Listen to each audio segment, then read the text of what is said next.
আসসালামু আলাইকুম। যে যেখান থেকে আমার এই কথাগুলো শুনছেন, সকলকে জানাই আন্তরিক শুভেচ্ছা ও অভিনন্দন। তো আপনারা জানেন যে আমরা বিভিন্ন দেশের বিষয় নিয়ে বর্তমানে কাজ করতেছি।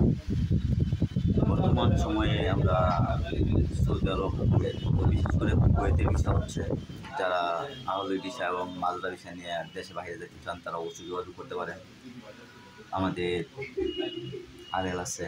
তো অনেকে আপনার আড়েল বাদে আপনার মনে করেন বিভিন্ন ধরনের মজাদার বিজ্ঞাপন দিয়ে আপনার টাকা হাতিয়ে নিচ্ছে। তো আপনারা যাচাই বাছাই করে তারপর অগ্রসর করবেন। আর এখন আপনার মনে করেন যারা যাওয়ার জন্য পাসপোর্ট রেডি করছেন আপনার কুয়েতে, তারা অবশ্যই যোগাযোগ করবেন। তো পরবর্তী আমাদের আপডেট আসতেছে আপনার গ্রিস নিয়ে, কানাডা নিয়ে, অস্ট্রেলিয়া নিয়ে পরবর্তী আপডেট আসতেছে। তো আপনারা যারা পাসপোর্ট রেডি করছেন তারা অবশ্যই যোগাযোগ করবেন। আমাদের অফিস তো আপনারা জানেন যে আপনার নয়াপল্টন শামা কমপ্লেক্স, লিফটে Battala, DS international travel agency private limited. তো যারা আগ্রহী আছেন তারা অবশ্যই আমাদের সাথে যোগাযোগ করবেন। আর বিশেষ করে আমাদের ময়মনসিংহ অঞ্চলে যারা আছেন তারা অবশ্যই যোগাযোগ করবেন। ময়মনসিংহ, কিশোরগঞ্জ, আপনার কুমিল্লা, শেরপুর, এইসব এলাকা যারা আছেন তারা অবশ্যই যোগাযোগ করবেন। তো সকলেই ভালো থাকবেন, সুস্থ থাকবেন। আসসালামু আলাইকুম।